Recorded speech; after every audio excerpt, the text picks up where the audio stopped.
Hello guys, hello Earth Signs, Virgo, Capricorn, and Taurus. Welcome dito sa aking channel. Kapalaran 888, Earth Signs, Virgo, Capricorn, and Taurus. Alamin natin kung anong messages, vibration, gabay, energy para sa iyo. Ito ay para sa weekend reading ng mga Earth Signs. Okay. So, if ikaw ay Virgo, Capricorn, or Taurus, pwede kang makaresonate dito. Okay? Gamitin mo yung intuition sa panunood. So, posibleng this weekend, posibleng ikaw ay may iniisip. It's either relationship man siya, kapamilya, or may iniisip ka.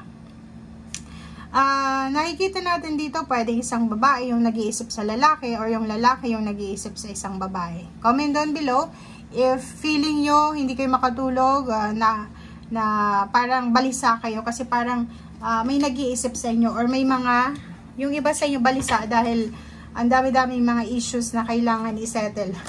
Ang daming mga iniisip. Okay.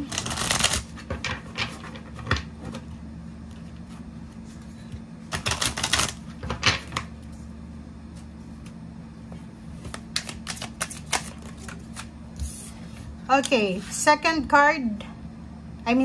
deck is Four of Swords. So, sa barahang ito, sinasabi ng barahan na sa weekend na to, kinakailangan mo daw na mag-relax.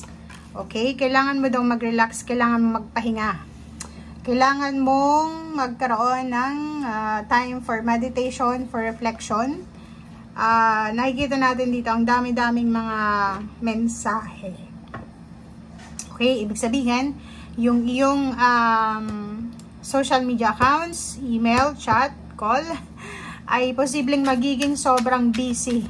Okay? Maraming magchat-chat sa'yo, or maraming magtatanong sa'yo, maraming hahanapin sa'yo, maraming curious sa buhay mo siguro. So, ang sinasabi ng bara sa'yo dito, ano man itong mensahe na dumating sa'yo sa weekend na to, ignore mo na lang siguro. And yun, have peace of mind, have peace sa sarili mo. Itulog mo na lang yung mga problema mo sa weekend na to. Okay? Yung iba naman sa inyo dito is posibleng makatanggap ngayong weekend ng balita.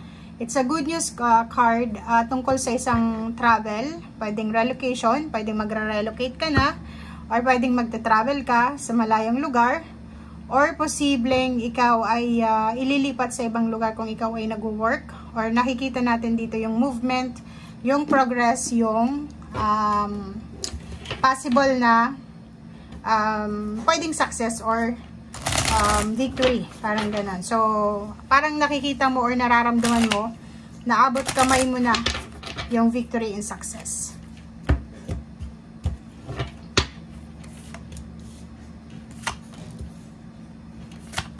Okay, so for this 3 cards na to, nakikita natin na may matagal ka nang hinihintay. So, pwedeng naghihintay ka ng offer ng money, or pwedeng naghihintay ka ng stability sa family, like yung mga reconciliation, apology, or pwedeng naghihintay ka kung kailan magiging established or stable ang buhay emotional mo. And dito sa barahan to, sinasabi na double confirmation yung Ace of Swords na posibleng may balita ka na. Okay? Pero, ang nakikita natin dito is puro pera, hindi emotional na balita. For example, naghihintay ka ng mga balita sa relationship and then money. Mostly, ang darating sa'yo this weekend is tungkol sa pera. Like, may mga, siguro may yung taong gusto mong utangan or gusto mong hinga ng tulong, ay posibleng may connection ka na or may contact ka na. Alam mo na kung saan siya kukontakin, parang ganon. Okay. Sinasabi ng baraha sa'yo dito na ano man itong pinagdadaanan mo sa ngayon, or ano man itong mga parang nakikita natin pagkabalisa na nararamdaman mo sa ngayon, ay may mga hidden messages to, may mga hidden blessings. So, wag tayong masyadong ma-stress.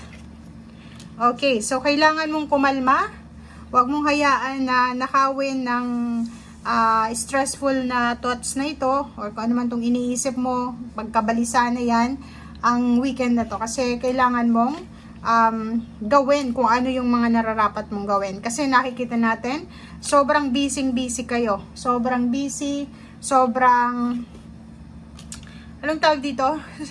occupied. Parang ganon. Kung makikita mo dito, ang focus mo is yung makuha, yung kung ano yung ninanais natin sa buhay. 'Di ba? Victory and success. So, be hopeful. Huwag kang mawala ng pag-asa kahit sabihin natin na ikaw na yung pinaka-pagod sa lahat ng pagod dito sa mundo. Ikaw na yung pinaka-hardworking or nagsasacrifice sa mga tao dito sa mundo. Still, sinasabi ng baraha sa'yo dito na tiwala sa sarili. Alagaan mo yung sarili mo kasi meron ditong impress card. Sinasabi useless yung mga new ideas natin to survive, to be successful, kung yung physical body mo ay magsasuffer siya. So, make sure na kaakibat ng success mo is yung health mo din. So, wag na wag mong pababayaan yung health mo, lalo na yung mental health natin. Okay? And physical health. Okay. So, sinasabi ng baraha sa'yo dito, guys, na if ever man maka-encounter ka ng mga trials, may mga pag-aaway, tribulations, or anything na makakasira ng diskarte mo sa weekend na to, kailangan mo sigurong mag-pause. Pause muna, mag-isip ka muna. Like for example, may nag-send sa'yo ng message regarding sa isang tao, kailangan mong pag-isipan muna ng mabuti yung isasagot mo para hindi ka magkamali or para hindi ka umabot dito sa The Tower card. Okay? Yung iba sa'yo dito ay nakikita natin na naghahanap kayo ng freedom. It's a financial freedom and an emotional freedom. Parang feeling nyo nasa loob kayo ng isang madilim na lugar, isang madilim na kwarto, nasa maze, paulit-ulit lang. Hindi nga alam yung labas or yung daan palabas sa situation nyo. And ang minamanifest nyo sa weekend na to is sana makaalis na kayo dyan sa situation na yan.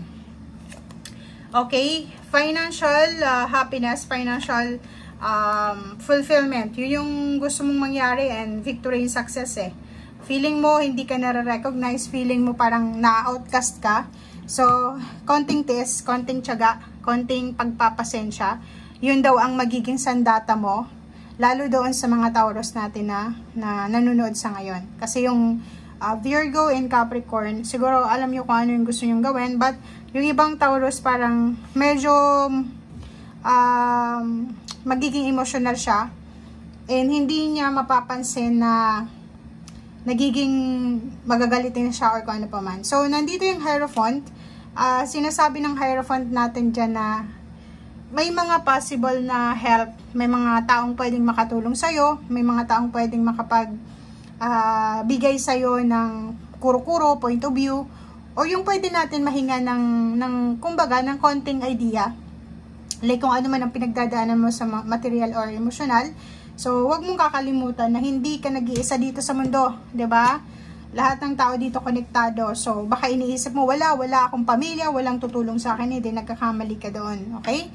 May mga possible na taong pwedeng makatulong sa'yo. So, kailangan mo lang na alisin yung pride mo, okay? Para makuha natin yung possible na ito na tulong emotional, advices, or kung ano man siya na tulong na kailangan mo, okay? Thank you guys. Bye!